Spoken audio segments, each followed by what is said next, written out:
Thanks for wrapping up your Friday with us here at KREM 2 News at 11. I'm Cody Proctor. We'll begin tonight with the owner of Bark Rescue Pup, who is growing more frustrated with the level of property crime his business is seeing. He wants the Spokane City Council to step up and address the problems. He spoke exclusively to KREM 2's Kyle Simchuk for this story, new at 11. There's a lot of reasons why people come to Bark, a rescue pup.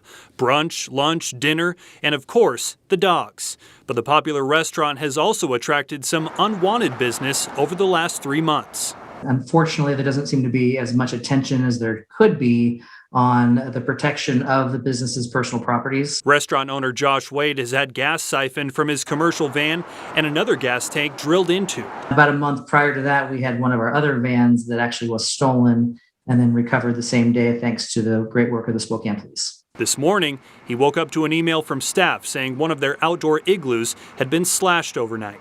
I think there's just a general sense in District 2 that there isn't as much of a problem as there actually is. Wade also owns Nectar Wine and Beer in Kendall Yards. He doesn't regret starting businesses downtown. He just wants city council members to take more action to address the problem. He sent an email to council members, including Council President Brian Beggs, who shared with KREM 2 the email he sent back to Wade. Beggs says the city council has not been quiet on the issue, highlighting the fact that members funded a new downtown precinct, added additional officers, and increased pay to attract more law enforcement. Adding to that, Beggs said, quote, "Still, we have crime, including at my home where my vehicles regularly get broken into. This is frustrating for all of us, and we have more work to do." Wade certainly agrees with that last sentence. I drive through downtown daily, same route almost daily, and nothing seems to improve. Even though Wade is frustrated, he told me he still believes in downtown and is planning to invest in another business. He's just not quite ready to go into detail about it. Reporting in downtown Spokane, Kyle Simchuk, KREM 2 News. Kyle, thank you so much. And new tonight, the Eastern Washington District of Washington's U.S. Attorney's Office has been chosen for the United Against Hate program. That program aims to advance anti-hate crime efforts. It would connect law enforcement with traditionally marginalized communities to build trust and encourage hate crime reporting. The district is one of 3 others chosen out of 94 nationwide. Let's transition to weather now because it was still a pretty chilly day for us, but this weekend could be warming up a bit. Meteorologist Jeremy Legou joining us now. And Jeremy, how warm are you expecting for this weekend? I think we are going to get into the 50s and then stay there as we head through the next week ahead. It's going to be those temperatures in the 50s that will have it feeling a lot more like spring than winter, which has felt that way as of late. 36 degrees right now here in Spokane, a wind chill of 36. Well, that's because we got light wind. Not much going on out there. And temperatures staying in the mid-30s here in eastern Washington, North Idaho, and even in central Washington as well. So a lot going on for us. We're continuing to see some of those snow showers kind of hanging out in North Idaho right now. And those will continue to be the case as we move into the evening and night. Those will wind down though. By tomorrow morning, it's mostly cloudy skies welcoming us into the day. And by tomorrow afternoon, it's sun shining across much of the region. Kind of a mix of clouds and sun, but sun nonetheless as temps climb into the 50s. We'll see showers build back in as we head into Saturday night. Those are after dark and continuing overnight into Sunday morning. And then tapering off throughout the day, but leaving us with some lingering showers and cloud cover during the day. All in all, it's shaping up to be a great weekend, especially considering we saw January-like temperatures earlier this week. 55 and partly cloudy on Saturday. Jeremy, thank you so much. And tonight in Ukraine, Russian forces attacking 2 military airports. Troops that started outside of Kyiv branched into towns and forests, indicating an attack could come. This as Russia forces conducted airstrikes in residential neighborhoods, hitting a kindergarten and apartment complex. The World Health Organization estimates 18 medical facilities have come under attack since the start of the conflict. Meanwhile, President Biden announced a ban on Russian seafood, vodka, and diamonds. Now to Nightbeat with a quick look at the day's top stories. It is the last day of Washington's indoor mask mandate in less than an hour. Starting at midnight, the statewide mandate that's been in place for more than 600 days finally lifts. I think it's just going to be good. I think, again, everyone's going to be on the same page.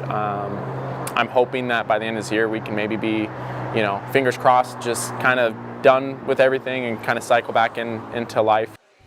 KREM 2 spoke with a few Spokane Valley businesses who have survived the ups and the downs of the pandemic. They say it's a relief they'll no longer have to worry about masks. Coming up in about 5 minutes, we'll share more reaction to the mandate ending. Today marks the end of Washington's 60-day legislative session, and there are several notable bills waiting on a signature from Governor Jay Inslee. One would ban the sale, manufacturing, distribution, and importing of gun magazines with a capacity of more than 10 rounds. Another bill imposes new fines on catalytic converter thefts, requiring certain documentation when a catalytic converter is sold. Finally, Governor Inslee says he'll sign a bill that'll make pickleball our official state sport. Providence unveiled a new art installation today, honoring all of the caregivers who've been treating COVID patients these last 2 years. Project Portrait took 6 months to put together. It includes more than 1,200 portraits of doctors, nurses, medical assistants, and other caregivers. The display traveled to Providence hospitals across Spokane and Stevens counties back in January before returning to Sacred Heart for permanent display. And that was your Nightbeat. To learn more about any of these stories, just text the word night to 509-448-2000 and we'll send them right to your phone. Spokane County Sheriff deputies investigating tonight after a man in Geiger Heights was shot on his property this afternoon. The man's wife called 911 saying she believed her neighbors were doing target practice and one of the bullets hit her husband. He was conscious and alert while being loaded into the ambulance. Deputies were on scene interviewing those neighbors to determine what happened. The sheriff's office says no arrests have been made so far.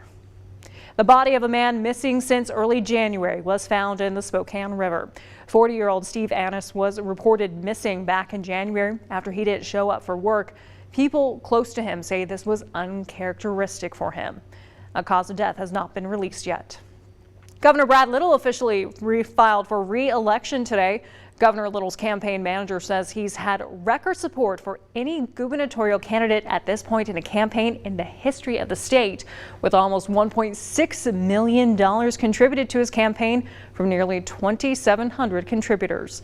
Little said, quote, "I am committed to continue working on behalf of all Idahoans to strengthen our economy, invest in education, and protect our values so everyone will have the ability to build careers and raise their families here in Idaho," end quote.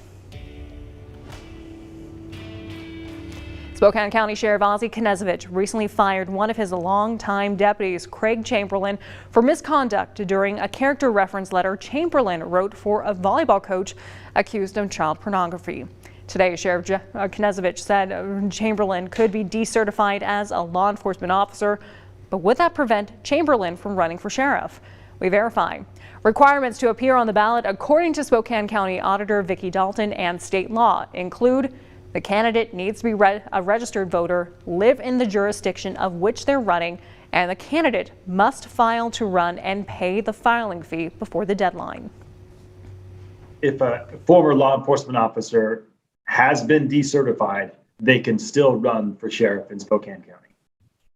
From everything that we have in front of us, yes.